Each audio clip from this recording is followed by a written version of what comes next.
British আমল, উত্তরবঙ্গের পাহাড়ি এক নির্জন জায়গা, নাম কালাপাহাড়। ওখানে ছিল একটা পুরনো ডাক বাংলো, সরকারি অতিথিদের থাকার জায়গা।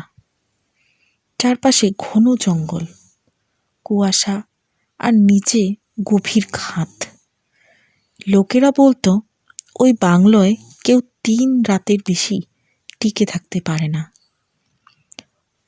1932 সালের শীতে সেখানে পোস্টিং পেল এক তরুণ কেয়ারটেকার, নাম শিবনাথ চৌধুরী।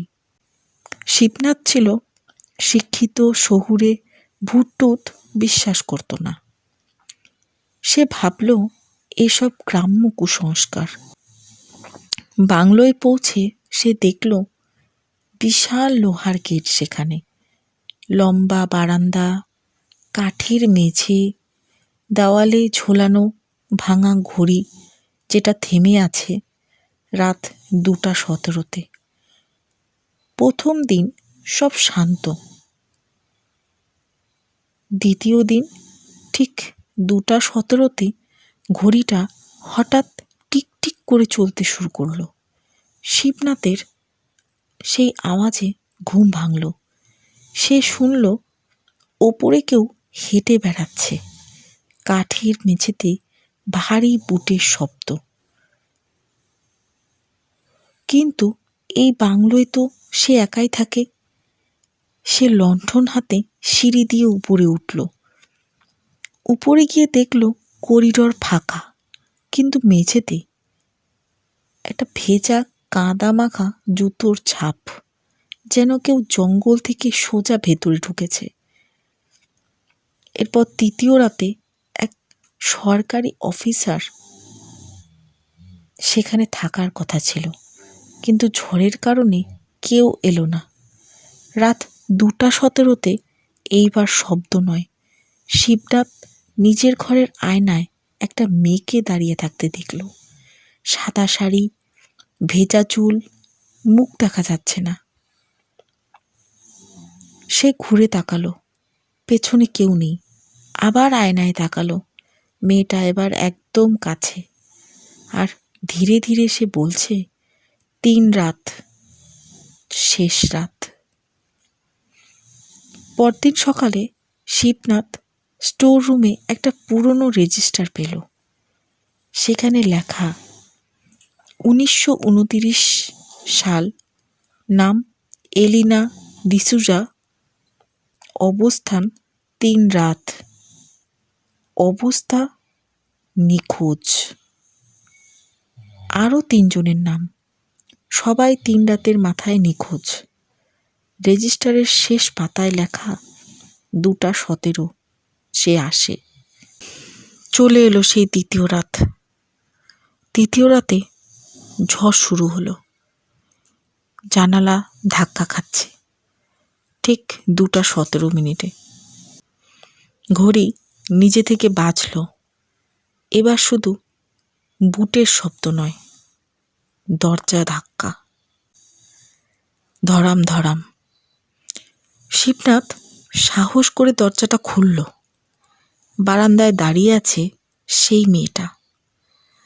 এবার তার মুখ দেখা যাচ্ছে, চোখ নেই, মুখে কাদা, গলায় দড়ির দাগ। সে হাত তুলে জঙ্গলের দিকে ইশারা করল। পরের দিন সকালে শিবনাথ সাহস করে জঙ্গলে গেল। কিছু দূরে একটা পুরনো কুয়ো, তার পাশে ভাঙা কাঠের খুঁটি। মাটির নিচে খুঁড়তে গিয়ে বেরোলো একটা কঙ্কাল, গলায় এখনো দড়ি বাঁধা। সে বুঝল এলিনা আত্মহত্যা করেনি, তাকে ফাঁসি দেওয়া হয়েছিল। ব্রিটিশ অফিসাররা একসময় ওই বাংলোয় গোপন জেরা চালাতো। ব্রিটিশ অফিসাররা একসময় ওই বাংলোয় গোপন জেরা চালাতো। এলিনা ছিল এক স্বাধীনতা কর্মী। তাকে নির্যাতন করে মেরে ফেলা হয়। রাত 2:17 ছিল তার মৃত্যুর সময়।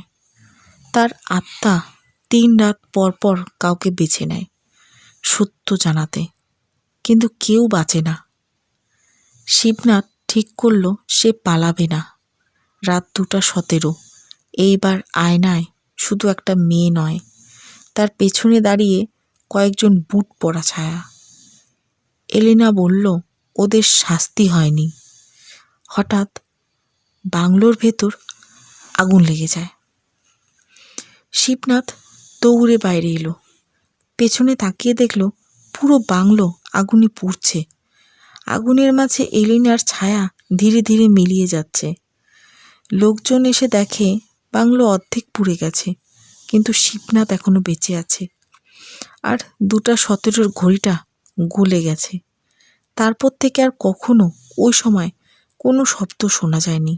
কিন্তু আজও যদি কেউ কালা পাহাড় যায়, গভীর রাতে জঙ্গলের দিক থেকে একটা ফিসফিসানি শোনা যায়। সত্যি লুকিও না, সত্যি লুকিও না। আগের আগুনের ঘটনার পর সবাই ভেবেছিল সব কিছু শেষ, কিন্তু কালা পাহাড় কখনো পুরোপুরি শান্ত হয় না। ডাকবাংলো অর্ধেক পুড়ে যাওয়ার পর সরকার সেটাকে বন্ধ করে দেয়, কিন্তু কয়েক মাস পর আবার মেরামত শুরু হয়। আর সেই কাজের তদারকি করতে আবার ফিরল শিবনাথ চৌধুরী।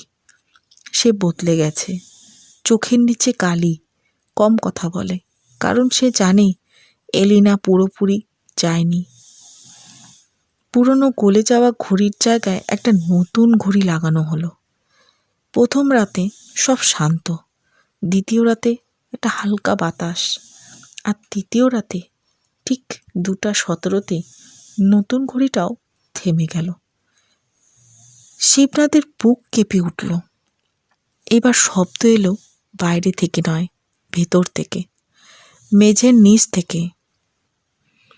মেরামতের সময় এক শ্রমিক মেঝের নিচে ফাঁপা জায়গা খুঁজে পেল। মাটি ভেঙে দেখা গেল একটা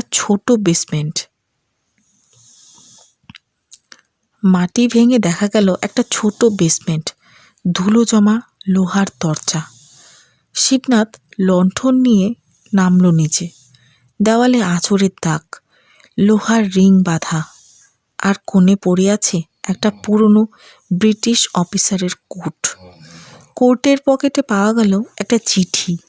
চিঠিতে লেখা, আমরা ভুল করেছি, এলিনা নির্দোষ ছিল, কিন্তু এখন দেরি হয়ে গেছে, ও আমাদের ছাড়বে না। চিঠির নিচে স্বাক্ষর, ক্যাপ্টেন হেনরি ব্লেক। সেই রাতেই ঝড় উঠল। 2:17। এইবার শুধু এলিনা নয়, তার সঙ্গে 3টা ছায়া। বুট পরা, মুখ দেখা যায় না। এলিনা শিবনাথের দিকে তাকালো। এই প্রথম তার চোখে ভয় নয়, রাগ। সে বলল, ওরা এখনো শাস্তি পায়নি। শিবনাথ কাঁপতে কাঁপতে বলল, ওরা তো মরে গেছে। এলিনা ধীরে মাথা নাড়ালো। রক্তের ঋণ রক্তেই মেটে। শিবনাথ হঠাৎ মনে করল তার নিজের দাদুর নাম ছিল ব্লেক। তার পরিবার একসময় ব্রিটিশ অফিসারের বংশধর, মানে ক্যাপ্টেন হেনরি ব্লেক তার পূর্বপুরুষ। তার শরীর ঠান্ডা হয়ে গেল। এলিনা ধীরে ধীরে এগিয়ে এলো। ঘড়িতে 2:17 থেকে 2:18 যেতে চাইল, কিন্তু পারছে না। সময় যেন আটকে গেছে। শিবনাথ বুঝল পালিয়ে লাভ নেই। সে বেসমেন্টে আগুন ধরিয়ে দিল। পুরনো কাগজ, রেজিস্টার, ব্রিটিশ পতাকার ছেঁড়া অংশ আগুনে দিল। চিৎকার শোনা গেল। ছায়াগুলো কাঁপতে লাগলো। এলিনা ধীরে ধীরে মিলিয়ে যেতে লাগলো, কিন্তু মিলিয়ে যাওয়ার আগে সে বলল, সত্য প্রকাশ পেয়েছে, এবার সময় চলবে। ঘড়ি আবার চলতে শুরু করলো। 2:17 পেরিয়ে গেছে। ডাকবাংলো আর অদ্ভুত নয়, কিন্তু শিবনাথ মাঝে মাঝে রাতে উঠে দাঁড়িয়ে আয়নায় তাকায়। কারণ মাঝে মাঝে আয়নার কোণে সে এখনো দেখে একটা ভেজা ছায়া। হাসছে না, কাঁদছে না, শুধু তাকিয়ে আছে। এই গল্পটাও যদি তোমাদের ভালো লাগে তাহলে আমার চ্যানেলটিকে অবশ্যই সাবস্ক্রাইব করো। তোমাদের একটা সাপোর্টই আমাকে এগিয়ে নিয়ে যেতে সাহায্য করবে।